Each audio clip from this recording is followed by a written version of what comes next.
Hello, welcome. Today's topic is going to be what happens when you eat too many carbs. And so, number one, waking. When you consume more carbs than your body can use, the body converts it into fatty acid and stores it for future use in fatty cells, such as the hips, the thighs, the arms, and the stomach. So we all eat more carbs than we should.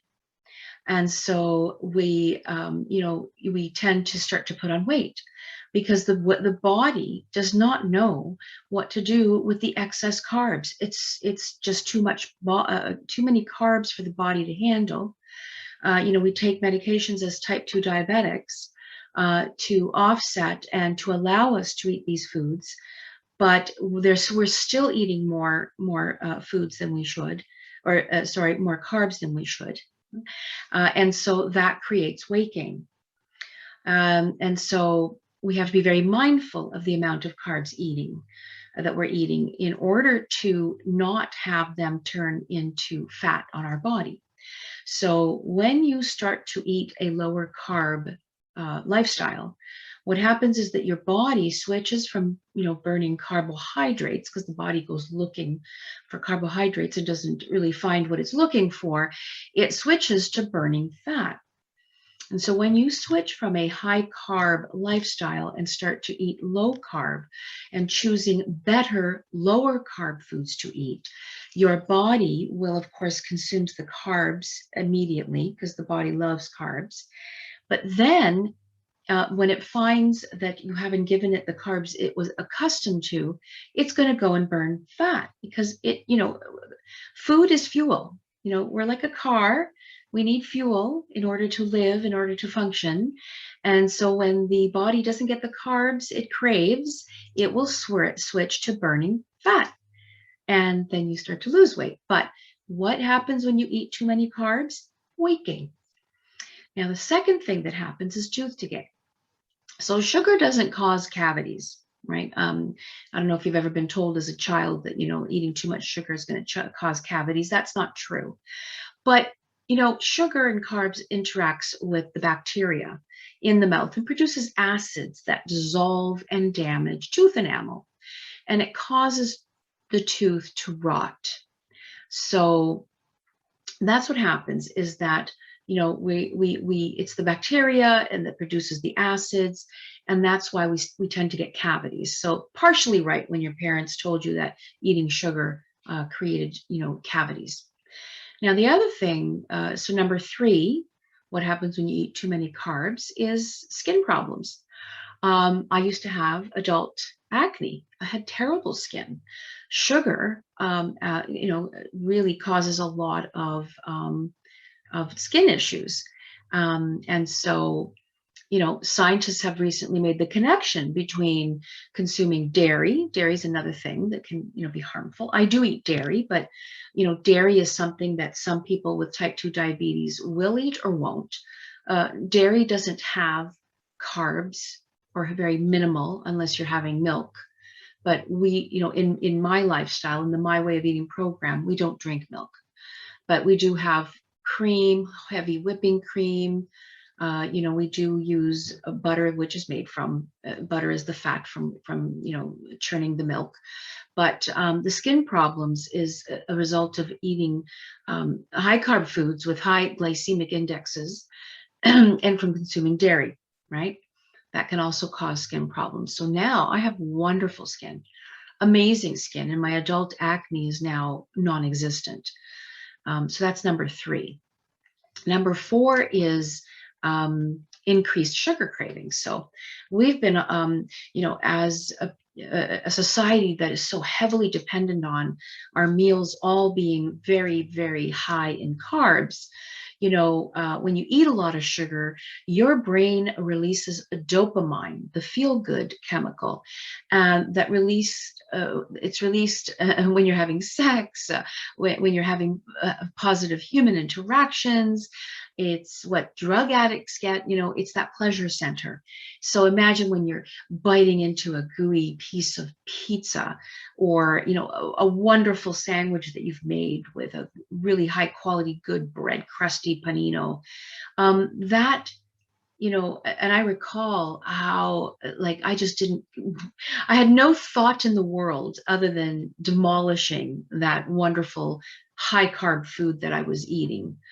But it does increase sugar cravings. So when I used to order Chinese food, for example, you typically eat till you're bursting, oh my God, I'm so bloated. Blah. And then, of course, you're so full, and you put everything away, you put it in the refrigerator, but your body burns through that sugar, that carbs from the rice, from the lo mein noodles, lovely. But a couple of hours later, I'm sure most of you have experienced this, you experience cravings. And then all of a sudden, you've got your head in the refrigerator, and hey, there's that half container of, chicken fried rice. There's the lo mein noodles still left over, and you start to eat again. And that's because the body has burnt through the carbs it needs. The excess carbs get put on as, fat. And of course, the hunger cycle, because the more carbs you eat, the hungrier you get. So I call it artificial fullness, because you feel like you're bursting after a meal like that. But within a couple of hours, you're hungry again. So it's increased sugar cravings is number 4 on what happens when you eat too many carbs. Number 5, a risk of prediabetes or diabetes. So either you are a pre-diabetic, and that one of the reasons you're listening to this, or you already are a diabetic. So with insulin resistance, your body cannot properly absorb and use the glucose fast enough, which causes the glucose to build up in your bloodstream and liver.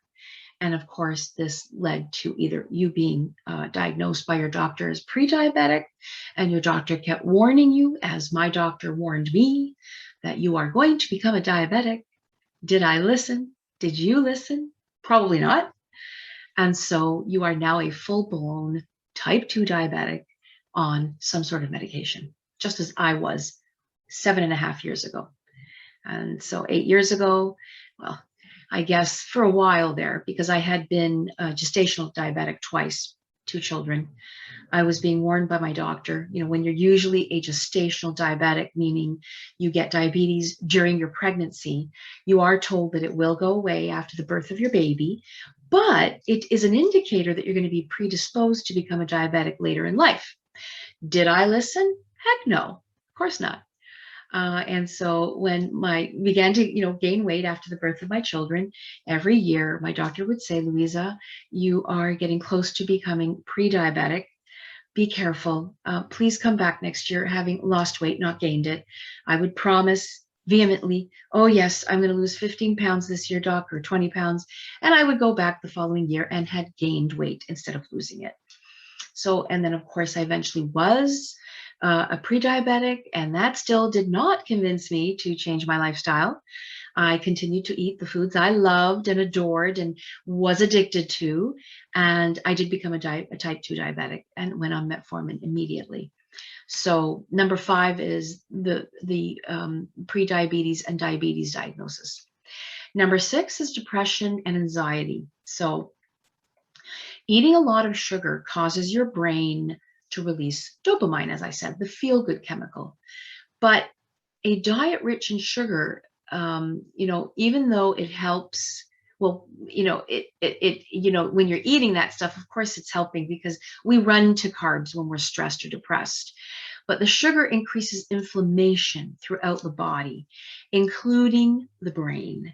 And if you connect the dots, a sugary diet and a diet high in carbs can create an inflammatory response in the body, which in turn leads to increased stress, anxiety, and depression. So we run to the very food that we think is going to help us deal with our depression and anxiety.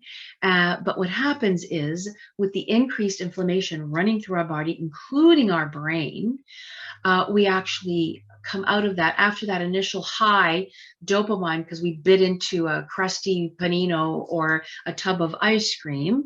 The feel-good chemical is released, but just like a drug addict, once the effects are gone, we're back in a slump, and then we go looking for more of that food that is slowly killing us, for lack of a better word. So that's number 6, depression and anxiety. Number 7, the number 1 killer is heart disease. And the most obvious physical symptom of eating too much sugar and carbs is weight gain. But even if you're not overweight, a very high carb way of eating can increase your risk of cardiovascular disease exponentially. So, there are people who are not overweight, who are type 2 diabetics, or who are eating way too much sugar and carbs. And so heart disease is the number 1 killer right now in North America. And so eating a high carb lifestyle very much contributes to heart attacks and heart disease. That's number 7. Number 8, liver disease. So we usually associate liver failure with alcohol abuse, but research shows that sugar can do almost as much harm to our liver as alcohol. When we eat too much sugar or when we eat too many carbs, it becomes too much for our bloodstream and liver, where glucose is absorbed, and the sugar levels are stabilized by our liver. It becomes too much for our liver to handle. And so liver failure is something that comes from eating too many carbs. And that's number 8. Number 9, your brain can't tell when your body is full. So, one of the uncommonly spoken about effects of a lifestyle loaded with sweets is the inability to know when you're full. I could eat and eat and eat and eat, and I just never got full. Never. I felt like there was a hole in my stomach. Like because the more carbs I ate, the more I wanted them, and I just could never get full. And as embarrassing as it is to admit, I can eat an extra large. Well, not now, but I could out-eat my husband. I could eat an extra large pizza by myself. I could eat probably about a little over half of it, and within a couple of hours, I could go back and eat more and finish the entire extra large pizza. Yep. And, because I just couldn't, number one, when we eat the foods we love, I was like, I couldn't get enough, and it was going down my throat so quickly. It was like hoarding food. It was like shoving it into my mouth, eating it as quickly as I could. And so, of course, when you're eating fast, your body, your brain isn't catching up to the stomach. The stomach cannot send the signals, I'm full. So there's a disconnect between the stomach and the brain.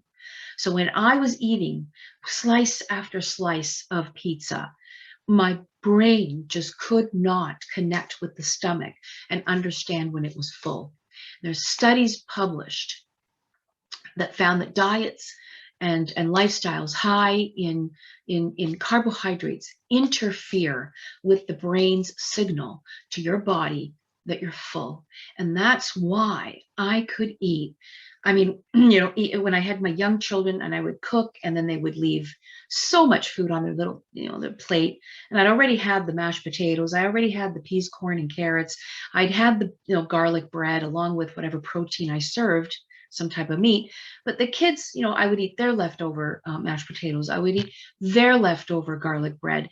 I didn't feel full after sitting there having dinner with my family. And I continued to eat and eat and eat. I could never understand why I did not feel full.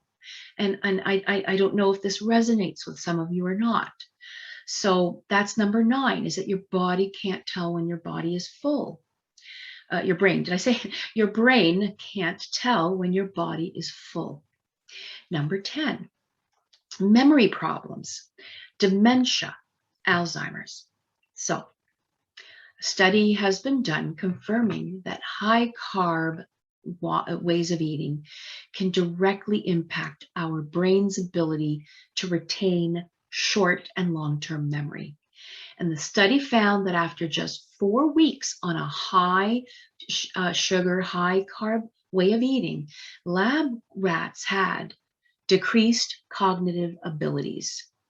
Excess sugar and excess carbs is well known to be bad for us when it comes to diabetes and obesity. But there's a link now to Alzheimer's disease. And it's another reason why we should be controlling the amount of carbs we eat.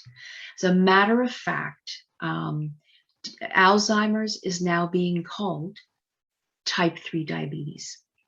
Yeah, type 3 diabetes.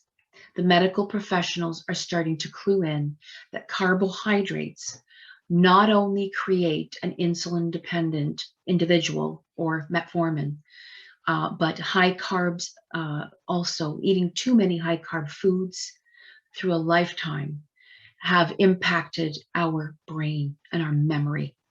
And so Alzheimer's is now being referred to as type 3 diabetes.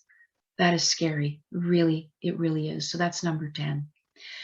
And number 11, what happens when you eat high carb foods is that they impact cancer. So in recent years, there's now early evidence that suggests that a lower carb way of eating will help in treating some types of cancer. One of the theories is that cancer feeds on the carbs you eat. And so a higher fat, lower carb way of eating starves the tumors.